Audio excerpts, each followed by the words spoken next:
My name's Acton, and I'm the Executive Director of FREED. We're a disability and aging resource service serving Yuba, Sutter, Colusa, Sierra, and Nevada counties in Northern California. We are an organization that supports people to live in the community with the resources and supports that they need. We serve people regardless of which age the individual is and what type of disability. I'd say majority of those that we serve as an agency are older adults, and we really provide person-centered supports and advocacy for people to meet their goals in life, whether it's around housing and remaining in their house safely and independently, or getting a job, or pursuing an education, or getting their personal care attendant needs met. So we really work with individuals, on their unique needs, and are creative and innovative in meeting those needs with the individual, with developing plans and helping connect them to resources. I'm here at the Symposium in Salt Lake City, Utah, and we've been talking about access and functional needs, meaning people with disabilities and older adults and their needs around disaster planning, response, and recovery. And so there's a few things that I think are really important for us to think about. One is that, people with disabilities and older adults are disproportionately impacted when a major disaster occurs. We see that time and time again in every major disaster. We saw that more recently in California with some of the large wildfires, and those that did not make it out of the wildfires were largely people with disabilities and older adults.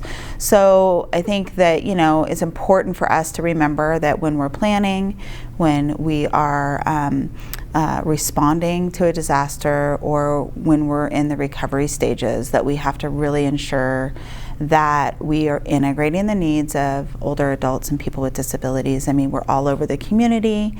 We're living and working and playing in the community, and so our response and our planning needs to be inclusive of that population, which means that we get to plan for the whole community. We get to meet the needs of everyone if we are taking into account those with disabilities and older adults. So also a big issue recently has been, in California specifically, has been the public safety power shutoff that PG&E and other large utilities have been doing to mitigate the risk of wildfires. But by mitigating the risk of wildfires, by turning off the power, we are also putting the lives of other people at risk. So there's a lot of individuals in our community that rely on power for life-saving equipment or independent living. These are people who use oxygen. These are people who use CPAP machines. People use power wheelchairs, ventilators, hospital beds or adjustable beds, and so forth. And these are really critical devices that require power for people to maintain their independence and to maintain their health and to live. So it's been really an eye-opening experience seeing these major power shutoffs, and this could apply not just for utilities, but this could be if there's any other major disaster, whether it's a hurricane or it's an earthquake, and there's major loss of power. How are we going to plan and ensure that those that rely on power have access to that power? So that has been a major issue. We've had in California 1 million people, or over 1 million people, a couple times in October be without power. We've heard the stories, lots of stories from people calling, not knowing what to do, only having a couple hours left on their oxygen tanks and not knowing where to go, not being able to get backup oxygen tanks, and not knowing where to go for power, and having limited resources, frankly. So as a community, we have to be thinking about power outages. How can we keep energized certain parts of our towns or areas that people can go to with backup generators to get the power? How do we ensure people have access to food and fuel and all those basic necessities, as well as the equipment for life-saving medical equipment or durable medical equipment and assistive technology. So there's a lot to be done on this front, and I think as a community we've learned over the last month kind of some really gotten a good insight into some of the issues and some best practices where we are notifying individuals when the power goes off, but we also proactively are helping them plan, come up with a plan, and to ensure that we mobilize resources in the local community to get power to those that need it. So what can we do, right? There's a couple things to think about to kind of address access and functional needs during a disaster. And I think there's kind of two areas I would focus on. One is the community preparedness side and personal preparedness. So we want to make sure when we're developing our plans, when we are responding to a disaster, that we're integrating our efforts, integrating people with disabilities and older adults into those efforts.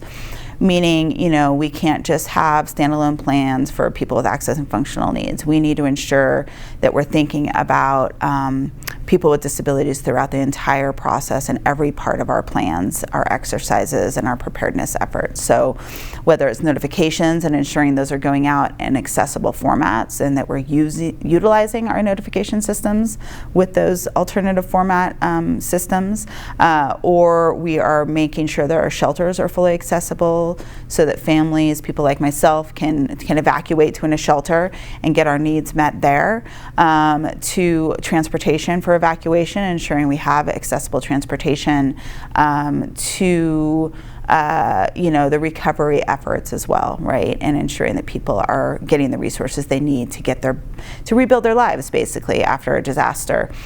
We really have to ensure we can integrate access and functional needs into our emergency operations centers. We can make sure that there are the right people at the table. We can work collaboratively with community partners, organizations, and agencies that serve people with disabilities and older adults, local independent living centers, local Older Americans Act senior centers, and other senior organizations should be part of the process for planning, response, and recovery. And we also need to hit the personal preparedness, side of it. How are we proactively connecting individually with people in our community who may need additional assistance, and helping them come up with a plan that can be executed when a disaster occurs.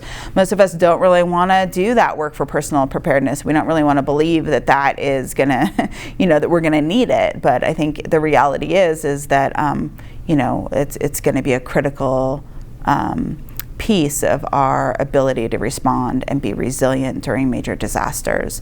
And so if you couple the community preparedness and response side with the personal preparedness, hopefully you have a situation where more people can get through a major disaster. So there are some great resources out there for people, and I would direct you to a couple basic ones to begin with. One is ready.gov. They have a whole bunch of different resources for personal preparedness that you can look at and you can share with people. Some of the things we've been focusing on with personal preparedness is find your 5 trusted emergency allies. Who are 5 people in your life who are going to check on you during a disaster, a red flag warning, when those notifications first go out for some kind of disaster, so that you have that network of support that you may need, and to get people connected with the notification system, whatever notification system is available in the local area, whether it's a Code Red or Nixle or whatever it may be, that people are signed up for that, and proactively getting people signed up for those notification systems so they have a trusted resource of information to know what to do. So those are a couple of the key pieces on personal preparedness. Knowing your evacuation routes, knowing your meetup places, all those are really important too. Another resource on the personal preparedness front is Pacific ADA Center. The Pacific ADA Center has a wonderful set of online resources. They do webinars and trainings on these topics, but they also have preparedness guides. For example, if you lose power and you depend on power for life-saving measures, There is a checklist specific to that to help you think through how you are going to personally prepare. So those are a couple of really good resources that you can take advantage of. It's time for us to plan as a community and personally in the event of a disaster, ensure that people with disabilities and older adults have their needs met during, for the planning purposes during and after a major disaster. So my name's Anna Acton. I'm Executive Director at Freed Center for Independent Living.